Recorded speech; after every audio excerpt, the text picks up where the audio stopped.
আসসালামু আলাইকুম, welcome to BD study apps. Hello প্রিয় শিক্ষার্থী, তো তোমরা যারা এসএসসি বিএমটি একাদশ শ্রেণীতে রয়েছো, আজকে ভিডিওটি তাদের জন্য। তো আমাদের আজকের টপিক হচ্ছে নগদান বই নিয়ে। তো এখান থেকে আমরা একটা অঙ্ক তোমাদেরকে করে দিচ্ছি। তো তোমাদের অনেকেরই রিকোয়েস্ট ছিল যে স্যার এখান থেকে একটা অঙ্ক আমাদেরকে করে দেন। তো তোমাদের জন্য খুব সুন্দরভাবে একটি অঙ্ক আমি তোমাদেরকে বুঝিয়ে দিচ্ছি। চলো শুরু করি। ফেসবুক গ্রুপ কোনটা, তোমরা ফেসবুকে যে লিখবে হচ্ছে সেই দেখো BD study apps by Abdullah. তো এটা লাগার সাথে সাথে কিন্তু তোমাদের সামনে এই গ্রুপটা চলে আসবে। মনে রাখবে আমাদের শুধু একটাই অফিসিয়াল গ্রুপ, আর এটা হচ্ছে সেটা। এছাড়া কিন্তু আমাদের বাইরে আর কোনো গ্রুপ নাই। আমি আবার বলে দিচ্ছি BD study apps by Abdullah. তো এটা হচ্ছে আমাদের কিন্তু ফেসবুক গ্রুপ, অফিসিয়াল গ্রুপ। এছাড়া কিন্তু কোনো গ্রুপ নাই। আর আমাদের পেজের নাম হচ্ছে বিডি স্টাডি অ্যাপস, শুধুমাত্র BD study apps, BD study apps, ঠিক আছে। এটা হচ্ছে আমাদের ফেসবুক পেজ। তো তুমি যদি আমাদের সাথে সরাসরি যোগাযোগ করতে চাও বা তোমার মেসেজ দিতে চাও, তাহলে কিন্তু তুমি ফেসবুক পেজের মাধ্যমে এখান থেকে মেসেজ যে অপশন আছে এর মাধ্যমে কিন্তু তুমি আমাদের সাথে যোগাযোগ করতে পারবে। মেসার্স আক্তার অ্যান্ড কোং এর নির্মুক্ত লেনদেনগুলো অবলম্বন করে একখানা নগদান বই তৈরি করো। তো আমরা প্রথমে হচ্ছে এন্ট্রিগুলো একটু দেখে নিই। জানুয়ারি 1 প্রারম্ভিক নগদ তহবিল 11,500 টাকা এবং ব্যাংক জমার উদ্দিত্ত হচ্ছে 26,500 টাকা। তো তোমাকে একটু মনে রাখতে হবে যে এই যে টাকাগুলো যে রয়েছে এটি কিন্তু বিগত বছরের ছিল। তো এটা কিন্তু এই বছর তোমার ব্যবসায় অন্তর্ভুক্ত হয়েছে। তো এটা কিন্তু তোমাকে ব্যালেন্স বিডি হিসাবে নিয়ে নিতে হবে। তো জানুয়ারি 4 নগদে মাল করে 3,000 টাকা এবং নগদে মাল বিক্রয় 5,500 টাকা। তো এখানে আরেকটা জিনিস তোমাদেরকে না বলেনি, সেটা হচ্ছে যে এখানে যে জাবেদাগুলো আছে ঠিক উল্টোটা বসবে আর কি। যেমন নগদে মাল ক্রয়, তো এটা হওয়ার কথা ছিল কি তোমার ক্রয় হিসাব ডেবিট এবং নগদান হিসাব ক্রেডিট, তাই না? কিন্তু এখানে হবে কি জানো, নগদান হিসাব ডেবিট আর ক্রয় হিসাবটা ক্রেডিট। তো অনেক একটা মজার বিষয় আর কি। তো আমি সেটা তোমাদেরকে অঙ্কেতে দেখিয়ে দেবো। তারপর দেখো জানুয়ারি 7 তাজুল অ্যান্ড সন্সের নিকট তাদের পাওনা 6,000 টাকা পূর্ণ নিষ্পত্তিতে 5% বাট্টায় পাওয়া গেল। অর্থাৎ মনে রাখতে হবে, যদি তুমি বাট্টা কথাটা পাও তাহলে কিন্তু তোমাকে 3 গড়া নগদান বই তৈরি করতে হবে। কারণ শুধুমাত্র বাট্টা কথাটা থাকলে এবং কোনো যদি পার্সেন্টেজ থাকে তাহলে কিন্তু তোমাকে অবশ্যই 3 গড়া নগদান বই তৈরি করতে হবে, নাহলে কিন্তু 2 গড়া করলেই হয়ে যাবে। তো এখানে তারা যে কথাটা বলছে 6,000 টাকা তারা পাইতো, কিন্তু এখানে তারা বাকি টাকাটা পাইছে, কিন্তু সেটা 5% বাট্টায় পাইছে, মানে 5% কম দিচ্ছে আর কি তাদেরকে। তো জানুয়ারি 12 মালিকের ব্যক্তিগত প্রয়োজনে উত্তোলন 2,100 টাকা এবং অফিসের জন্য 4,500 টাকা ব্যাংক থেকে উত্তোলন। ও এখানে একটা কথা বলছে, যদি তোমার হচ্ছে ব্যাংক থেকে যদি তুমি উত্তোলন করো বা ব্যাংকে যদি তুমি জমা দাও তাহলে কিন্তু সেখানে কন্ট্রা এন্ট্রি হবে। কথাটা মনে বুঝলো না, তাই না? যেমন ধরো উত্তোলন হিসাব আমরা কীভাবে লিখি, উত্তোলন হিসাব ডেবিট, নগদান হিসাব ক্রেডিট বা ব্যাংক হিসাব ক্রেডিট। কিন্তু এখানে কী হবে জানো, এখানে হবে ব্যাংক হিসাব ডেবিট, নগদান হিসাব ক্রেডিট। জিনিসটা কিন্তু এরকম উল্টো হবে। আমি সেটা তোমাদেরকে অঙ্কে দেখিয়ে দেবো। জানুয়ারি 14 আলম অ্যান্ড সন্স তাদের 10,000 টাকা দেনার পূর্ণ নিশ্চিত 5% বাট্টা পাইলো। অর্থাৎ 10,000 টাকা পাইতো, বলছে তোমাকে আমি তোমাকে 5% ছাড়ে দিলাম, তুমি টাকাটা আমার দিয়ে দাও। তখন কিন্তু তারা এইভাবে টাকাটা দেওয়া দিচ্ছে। তো এটাও বাট্টার করে আমাকে লিখতে হবে। এর মধ্যে তারপর তাদের নিকট থেকে 4,000 টাকার একটি চেক এবং বাকি টাকা তারা নগদে পাইছে। তো 16 তারিখে যদি আমরা একটু যাই, যে আমাদের স্বীকৃত 3,500 টাকার একটাখানা বিল, এই যে আমাদের স্বীকৃত যে বিলটা ছিল কিন্তু প্রদেয় বিল, বুঝছো? পরিশোধের জন্য ব্যাংকের প্রতি নির্দেশ দিল, পক্ষান্তরে 5,500 টাকার একখানা প্রাপ্য বিল ব্যাংক কর্তৃক আদায় করা হলো। তো এটা হচ্ছে প্রাপ্য বিল, এটা হচ্ছে প্রদেয় বিল। তো একটু খেয়াল করি আমরা, 22 নাম্বার ব্যাংকে টাকা জমা দেওয়া হলো 4,500 টাকা। এটা কিন্তু কন্ট্রা এন্ট্রি হবে, মনে আছে? ওই যে বলছিলাম ব্যাংক থেকে টাকা তুললো কন্ট্রা এন্ট্রি, ব্যাংকে টাকা জমা দিলেও কন্ট্রা এন্ট্রি, অর্থাৎ তোমাকে দুই পাশেই লিখতে হবে। তো জানুয়ারি 27 বেতন বাবদ 1,400 টাকা এবং ভাড়া বাবদ 1,200 টাকা প্রদত্ত হলো। পক্ষান্তরে বিজ্ঞাপন বাবদ 3,400 টাকা চেক মারফত প্রদত্ত হলো। প্রদত্ত মানে কি, সে দেয়া দিয়েছে আর কি, বুঝছো? জানুয়ারি 30 তারিখ ব্যাংক কর্তৃক মঞ্জুরিকৃত সুদ 250 টাকা এবং ধার্যকৃত সুদ হইতেছে তোমার 120 টাকা। তো তোমরা যারা প্রথম বর্ষ রয়েছে তারা একটা জিনিস অবশ্যই তোমরা বুঝতে পারবে, যে তোমরা সারা বছর যারা পড়াশোনা করতেই পারোনি বা বই নিয়ে পড়নি, তাদের জন্য কিন্তু অতি সহজে কিন্তু তোমরা ইচ্ছে করলে A+ পেয়ে যেতে পারো বা খুব ভালো একটা ফলাফল করতে পারো। কারণ তোমরা যারা আমাদের সাজেশনগুলি শুধুমাত্র পারচেস করবে তাদেরকে কিন্তু মূলত আমরা এই গ্রুপে অ্যাড করে নেব। কারণ এখানে কিন্তু আমরা যদি অ্যাড না করি তাহলে কিন্তু তুমি আর এখানে অ্যাড হতে পারবে না। তো তুমি হিসাব বিজ্ঞান নিয়ে সমস্যা, কম্পিউটারাইজড অ্যাকাউন্টিং নিয়ে সমস্যা, বিজনেস ম্যাথ নিয়ে সমস্যা, ইংলিশ নিয়ে সমস্যা, কোনো সমস্যা থাকবে না। তো দেখো হিসাব বিজ্ঞানের 1 নম্বর ভিডিও, তো এটা হচ্ছে 8 মিনিটের ভিডিও মূলত। দেখো ভিডিও নাম্বার 1, ভিডিও নাম্বার 2, এভাবে কিন্তু আমরা নাম্বারগুলো দিয়ে রেখেছি। ভিডিও 3, ভিডিও 4, ভিডিও নাম্বার 5, এটা কিন্তু সবগুলো হিসাব বিজ্ঞানের, ঠিক আছে? ভিডিও 6, তারপর হচ্ছে দেখো ভিডিও 7, ভিডিও 8, ভিডিও 9। তো এই দেখো এটা হচ্ছে 9 পর্যন্ত হিসাব বিজ্ঞানের ভিডিও দেওয়া হয়েছে। তো তোমাদের যে অধ্যায়গুলো আছে এই অধ্যায়গুলো এত সুন্দরভাবে ক্লাস নেওয়া হয়েছে যে শিক্ষার্থীগুলো মানে কিছুই পারে না হিসাব বিজ্ঞান, তো সেও কিন্তু এগুলো পারবে 100% গ্যারান্টি দিচ্ছি। তো এই ক্লাসগুলো করার পরে আর এই বিষয়ে কোনো ভয় থাকবে বলে কিন্তু আমরা মনে করি না, কারণ যে না পারে, যে একদিনও পড়তে বসেনি, সেও কিন্তু এগুলো পারবে, ঠিক আছে। এরপরে দেখো যে কম্পিউটারাইজড অ্যাকাউন্টিং সিস্টেম, তারপরে হচ্ছে কম্পিউটারাইজড অ্যাকাউন্টিং সিস্টেম 2, তারপর হচ্ছে 3, তারপর হচ্ছে 4, এই 4টা ক্লাসে কিন্তু আমরা সবগুলো শেষ করে দিয়েছি। আর তোমরা তো বুঝতে পারো যে আমি মূলত কীভাবে ক্লাসগুলো নিয়ে থাকি। তারপর দেখো তোমার হচ্ছে বিজনেস ম্যাথ মানে ব্যবসা গণিত এবং পরিসংখ্যান, দেখো ভিডিও 1, ভিডিও 2, তারপর হচ্ছে ভিডিও 3, তারপর হচ্ছে দেখো ভিডিও 4, তারপর হচ্ছে দেখো ভিডিও 5, তারপর ভিডিও 6, তারপর দেখো ভিডিও 7, তারপর দেখো ভিডিও 8, তারপর ভিডিও 9, তারপর দেখো ভিডিও 10, তারপর দেখো ভিডিও 11। তো এর চেয়ে সহজ আর তুমি কি পাও, ঠিক আছে। এটার জন্য তোমাকে অতিরিক্ত কোনো পেই করতে হবে না, কোনো টাকা দিতে হবে না, একদম তোমাদের জন্য এইবারকে শুধুমাত্র আমরা এই আয়োজনটা করেছি শুধুমাত্র তোমাদের জন্য। আর এই যখন আমি এই মূলত এই ভিডিওগুলো আপলোড করেছি, আর তখন কিন্তু আমরা কোনো মানে মেম্বার কিন্তু এখন অ্যাড করিনি, শুধুমাত্র আমাদের যে এডমিন টিম আছে, শুধু আমাদের এডমিন টিমরা কিন্তু মানে টিমটা শুধু এখানে যুক্ত আছে একজন, তো এরপরে আরও অনেকজন যুক্ত হয়ে যাবে আর কি। তো আমরা কিন্তু এইভাবে এগুলো সাজিয়ে নিয়েছি। তো আমরা যখন থেকেই মূলত সাজেশন দেওয়া শুরু করব তখন থেকে কিন্তু আমরা এখানে অ্যাড করা শুরু করবো। এখন পর্যন্ত কিন্তু আমরা সাজেশন দিইনি, জাস্ট আজকে তোমাদের সামনে কিন্তু ভিডিওটি মূলত তুলে ধরা হলো। তো যখন থেকে আমরা মূলত আমাদের মেম্বারশিপ নিতে থাকবো তখন থেকে কিন্তু আমরা এখানে অ্যাড করতে থাকবো। আর আমি আবার বলছি, এখানে হয়তো তুমি গ্রুপের নাম দেখতে পারতেছো, গ্রুপের নাম দেখলেও কোনো লাভ নেই, কারণ এখানে যদি আমরা তোমাকে অ্যাড করে না নিই তাহলে তুমি এখানে কখনোই অ্যাড হতে পারবে না, কারণ এটা একটা হচ্ছে প্রাইভেট গ্রুপ। তো আশা করি তোমরা বুঝতে পেরেছো। তো যারা খুব ভালো একটি ফলাফল করতে চাও তারা দ্রুত আমাদের সাথে যোগাযোগ করো। এরপরে কিন্তু মূলত আমরা এখানে 3টা সাবজেক্ট অ্যাড করে ফেলছি, এখন দিয়ে কিন্তু এখানে ইংলিশটা অ্যাড হতে শুরু করবে। তো ইংলিশটা অ্যাড হলে কিন্তু আমাদের টপিকগুলো শেষ হয়ে যাবে। তো এই মূলত এই 4টা বই যদি তুমি একটু ভালো করতে পারো তাহলে কিন্তু আমি মনে করি তুমি জিপিএ 5 পেতে পারো খুব সহজে, কারণ আমরা যে সাজেশনগুলো তোমাদেরকে দেবো সেখান থেকে কিন্তু 100% কমন থাকবে। আর তোমাদের প্রতিটা পরীক্ষার আগে কিন্তু আমি তোমাদেরকে লাইভ সাপোর্ট দেবো। তো আশা করি বিষয়টি তোমাদেরকে বোঝাতে পেরেছি। তো তোমরা যারা আমাদের সাজেশনটি নিতে আগ্রহী তারা সরাসরি আমাদের সাথে হোয়াটসঅ্যাপ বা ইমো বা ফেসবুক পেজের মাধ্যমে যোগাযোগ করে তুমি এই গ্রুপের লিঙ্কটি নিয়ে নিতে পারো। আর এর সাথে তুমি সাজেশনগুলো ফ্রিতে পেয়ে যাবে, ঠিক আছে। সাজেশনগুলো আর এটা যেটা রয়েছে সেইগুলো কিন্তু তুমি আমাদের কাছ থেকে পারচেস করতে পারো মাত্র তো 510 টাকার বিনিময়ে। তো আশা করি তোমরা অনেক কিছু বুঝতে পেরেছ।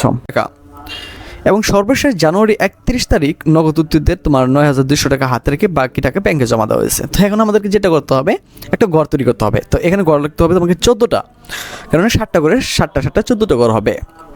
তাই তুমি মাঝখান দিয়ে ভাগ করে ফেলবা, আর এই পাশে দিয়ে তোমার 7টা করে মানে তারিখে যে ঘরটা আছে এটা ছোটো করার চেষ্টা করবা। তারপরে রশিদ খতিয়ান বিছনা এগুলো ছোটো ছোটো করে নিলেই হবে, এত বড় করার দরকার নাই, তাহলে কিন্তু আড়াইতে পারতো না। যাই হোক, শুরু করি।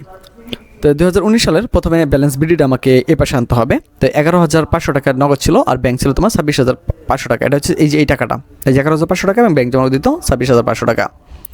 এখন আমরা পরবর্তীতে এন্ট্রিতে যাই, বলছে নগদে মাল ক্রয় 3,000 টাকা এবং মাল বিক্রয় হচ্ছে 5,500 টাকা। এখন দেখো মজার বিষয় কি জানো, বিক্রয় করলে কিন্তু কি হয়, আয় কিন্তু ক্রেডিট হয়। কিন্তু এ পাশে মজার বিষয় হচ্ছে এই যে মাল যে বিক্রি করছে এটা কিন্তু ডেবিট পাশে চলে আসবে, আর ক্রয় যে করছে এটা ক্রেডিট পাশে চলে যাবে। দেখো, তো জানুয়ারি 4 তারিখ বিক্রয় হিসাব 5,500 টাকা, আর দেখো এখানে জানুয়ারি 4 তারিখ ক্রয় হিসাব 3,000 টাকা। দেখছো অনেক মজা না? ওকে, আমরা দেখি পরের এন্ট্রিটা কি আছে। বলছে 7 তারিখ তাইজুল অ্যান্ড সন্স তাদের একখানা পাওনা এত টাকা নিষ্পত্তিতে এত টাকা বাট্টায় পাওয়া গেছে। আচ্ছা, তো একটু খেয়াল করো, আমরা দেখি একটু 7 তারিখটা। দেখো, এটাকে ক্রেডিট পাশে নেওয়া হয়েছে, আমি তোমাদেরকে আগেই বলছিলাম। তো দেখো তাইজুল অ্যান্ড সন্স 5,700 টাকা আর 300 টাকা তারা কি পাইছিল, বাট্টায় পাইছিল, তাই না? আমরা দেখি পরের লেনদেনটা কি আছে। মালিকের ব্যক্তিগত প্রয়োজনে উত্তোলন এবং অফিসের জন্য উত্তোলন, যেটা মূলত সেটা করুক, এটা ব্যাংক থেকে উত্তোলন করা হয়েছে, এজন্য কিন্তু এটা তোমাকে জাবাদা নিতে হবে কি জানো, নগদান হিসাব ডেবিট, ব্যাংক হিসাব ক্রেডিট। কিন্তু এখানে যেন মজার বিষয় হইতেছে ব্যাংক ক্রেডিট হলে ব্যাংকটা কিন্তু ডেবিট পাশে চলে আসবে। আর এর টোটাল টাকা আছে কত একটু তোমাকে মনে রাখতে হবে, 4,500 আর এখানে হইতেছে তোমার 2,000, তাহলে 6,500, 6,600 টাকা না? তো এটা আমাদের ছিল হচ্ছে 12 নাম্বার। একটু খেয়াল করি আমরা, ব্যাংক হিসাব 4,500 কে লিখে আসলো, একটু দেখে নিই আমরা। তোমার হচ্ছে এই যে অফিসের জন্য তোমার ব্যাংক থেকে হচ্ছে 4,500 টাকা সে উত্তোলন করছিল অফিসের জন্য আর কি, এটা এই পাশে রাখছে।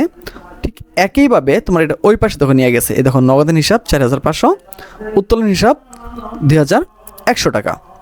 তো আশা করি এই বিষয়টি তোমরা বুঝতে পেরেছ। তো আমরা পরের এন্ট্রিটা দেখি। পরের এন্ট্রিটা হচ্ছে 14 তারিখ আলম অ্যান্ড সন্স তাদের 10,000 টাকা দেনার পূর্ণ নিষ্পত্তিতে 5% বারটাই মঞ্জুর করা হয়েছে। তো এখানে তোমরা আরেকটা কথা বলতে পারো যে স্যার এখানে আপনার 4,500 টাকাটা ওই পাশে লিখলেন, আবার এই পাশে লিখলেন একটু বেশি, তো এটা কি কম বেশি হইলো না? তো এটা আমরা শেষে যে হারে যখন যোগ বিয়োগ করবো তখন এটা আমরা ব্যালেন্স সিডি হিসাবে সিডিবিডি করে নিব। যাই হোক, যেটা বলতেছিলাম যে আলম অ্যান্ড সন্স তাদের 10,000 টাকার দেনার পূর্ণ নিষ্পত্তিতে 5% বারটায় মঞ্জুর করা হলো। ওই যে 5% ছেড়ে দিচ্ছে আর কি। এরপর তাদেরকে 4,000 টাকার একটি চেক এবং বাকি টাকা নগদে দিয়ে দিচ্ছে। একটু দেখো 14 নম্বরটা। তো আলম অ্যান্ড সন্স নগদে পাইছে 5,500 টাকা, 4,000 টাকা পাইছে আবার হচ্ছে তোমার ব্যাংকের হিসাব ব্যাংকে, আর বারটা দিয়ে দিচ্ছে কত 500 টাকা। তো এভাবে কিন্তু তাদের হিসাবটা হয়ে গেল। এখন আমরা 16 নম্বরে চলে যাব। আমাদের স্বীকৃত যেটা এটা ছিল পদয় বিল, বুঝছো, আর এটা হচ্ছে প্রাপ্য বিল। তো এটা ব্যাংক কর্তৃক কিন্তু আদায় হয়েছে। আমরা দেখি একটু 16 তারিখটা। দেখো প্রাপ্য বিল হিসাব কত 5,500 টাকা। ঠিক একই জিনিসটা আমরা ওই পাশেও লিখে দেবো, ঠিক আছে? একই জিনিস ওই পাশে লিখবো। এটা হবে প্রদয় বিল, ওই 3,500 টাকা ছিল না, প্রদয়টা লিখবে এই পাশে আর প্রাপ্যটা লাগবে এই পাশে। তো আশা করি তোমরা বুঝছো। আমরা 22 নম্বরে দেখি যে ব্যাংকে টাকা জমা দিল। আমি তোমাদেরকে আগেই বলছিলাম ব্যাংক থেকে তুললেও কন্ট্রা এন্ট্রি, দিলেও কন্ট্রা এন্ট্রি হবে। তো একটু দেখো 22 নম্বরের মজার বিষয়, দেখো নগদান হিসাব কিন্তু ব্যাংকে জমা দিলে হয় কি ব্যাংক হিসাব ডেবিট, নগদান হিসাব ক্রেডিট। দেখো এখানে কিন্তু উল্টাটা হয়েছে। তো নগদান হিসাব এখানে কন্ট্রা এন্ট্রির জন্য সি লিখে দিয়েছি 4,500 টাকা। ঠিক একইভাবে তুমি যদি এই পাশে খেয়াল করো, দেখো ব্যাংক হিসাব তোমার হচ্ছে 4,500 টাকা।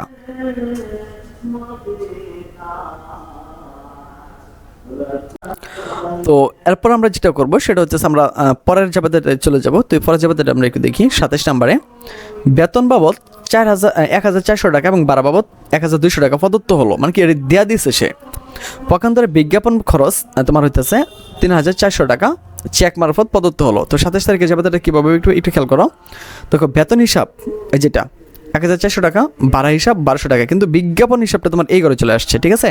এই ঘরে চলে আসছে, এটা নিচে নামে গেছে যেহেতু এটা এই ঘরে চলে আসবে, এটা ওই পাশে যাবে না। তারপর আমরা একটু দেখি 30 নম্বর। ব্যাংক কর্তৃক মঞ্জুরিকৃত সুদ এত টাকা এবং ধার্যকৃত সুদ এত টাকা।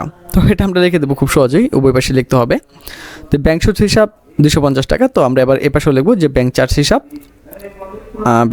আমরা এখানে লিখে দেবো যে এটা 2,000 টাকা, ঠিক আছে? ব্যাংক চার্জ হিসাব তো 2,000 টাকা না, ব্যাংক চার্জ হিসাব হচ্ছে 120 টাকা। তো 120 টাকাটা আমরা এই পাশে লিখে দিয়েছি, একটু উল্টাপাল্টা হয়ে গেছে, নিচে নেমে গিয়েছিল। যাই হোক, তো 31 থেকে দেখি নগদ উদ্যোগের এত টাকা হাতে রেখে বাকি টাকা ব্যাংকে জমা দেওয়া হলো।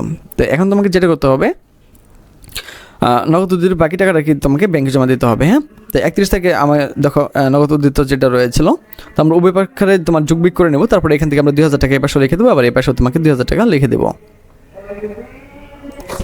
অর্থাৎ আমাদেরকে যেটা করতে হবে যে এই যে নগদ উদ্বৃত্তের যে কোডটা আছে, এই যে নগদ টাকার কোডটা, এখানে কিন্তু আমাকে 9,200 টাকা রাখতে হবে। এই জন্য আমরা যেটা করব, এই গোটার আমরা যোগ করব, এই গোটারও যোগ করব, এই গোটারও যোগ করব। তো যোগ করে কিন্তু আমরা এটা এই ঘরে লিখে দিলাম, ঠিক আছে? এটা এই ঘরে লিখে দিলাম। লিখে দেওয়ার পরে দেখবো আমরা এখানে কত টাকা কম পড়ে। তো যত টাকা কম পড়ে ওটা কি আমরা এটা এই পাশে রেখে দেবো, ঠিক আছে? মানে আমার 9,200 টাকা সহজ কথা রাখতে হবে। এটা রাখার পরে আমাকে এই পাশে অ্যাড করতে হবে যে কত টাকা করে থাকে। আমি আবার বলছি, তোমরা হয়তো অনেকেই ভাবতে পারো যে স্যার এটি কীভাবে হইলো। এই যে এই টাকাগুলো আছে না 26,500 টাকা, মানে 250 টাকা পর্যন্ত তোমরা যোগ করবা। যোগ করার পরে যত হয়, আমি আবার বলছি যোগ করার পরে তোমার যত হয় অত টাকা থেকে তুমি হচ্ছে 9,200 টাকা বিয়োগ করে দেবা। বিয়োগ করার পরে তোমার একটা পার্থক্য চলে আসবে, বুঝছো? ওই পার্থক্যটাই হচ্ছে তোমার এই যে এই টাকাটা 2,000 টাকা। ঠিক এই একইভাবে নগদান সিট এটা আমরা এই পাশেও লিখবো, আবার এটা আমরা এই পাশেও লিখে দেবো। তারপর আমরা দুটো যোগ করবো। যোগ করে দেখো আমরা এই গোটা আমার বেশি হয়েছে, তো এখানে কিন্তু আমার কম পড়ছিল, এই যে টাকাগুলো কম পড়ছিল। তখন বলবো স্যার এই টাকাটা কীভাবে কম পড়লো? এই সবটা যোগ করবা। যোগ করার পরে এই ঘর থেকে বাদ দিবা। বাদ দেওয়ার পরে দেখবো তোমার 9,200 টাকা কম পড়ছে, তো এটা ব্যালেন্স শিট হিসেবে এই ঘর নিয়ে আসবা। ঠিক একইভাবে সবগুলো যোগ করবা। এই যোগ করার পরে তুমি যে এই ঘরে যে টোটাল টাকাটা পাইছো, এই টাকাটা বিয়োগ করবা, তাহলে হচ্ছে তুমি এই টাকাটা কম পাইবা।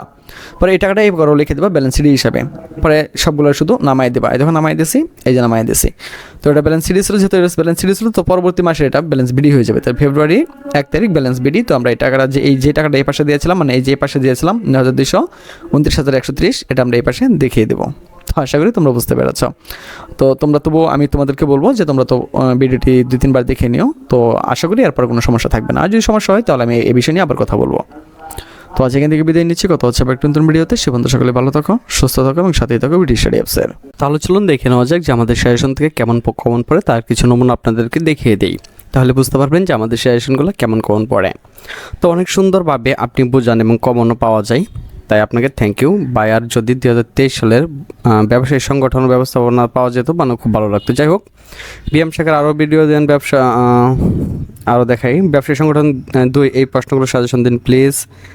তারপরে হচ্ছে আমি আরও দেখাই যে আলহামদুলিল্লাহ আজকে সব কমন ছিল, দোয়া ও ভালোবাসা রইল ভাইয়ার জন্য। তো সকলে কিন্তু আপনারা দেখতে পারতেছেন যে এখানে কিন্তু তারা পজিটিভ কমেন্ট করে মূলত কমেন্টগুলো করেছে। যদি কমেন্ট না পড়তো তাহলে কিন্তু এমন কমেন্ট কেউ করতো না, তবে কিন্তু আপনি ভালো একটি ফলাফল করতে পারবেন না। তো দেখেন আমাদের যে বিগত বছরের সাজেশনের যে ইগুলো ছিল তো সেটা আপনারা দেখতে পারতেছেন। হ্যাঁ, তো আমি আপনাদেরকে বলবো যে যারা আমাদের সাজেশনটি নিতে আগ্রহী তারা কিন্তু সরাসরি আমাদের সাথে হোয়াটসঅ্যাপের মাধ্যমে যোগাযোগ করতে পারেন।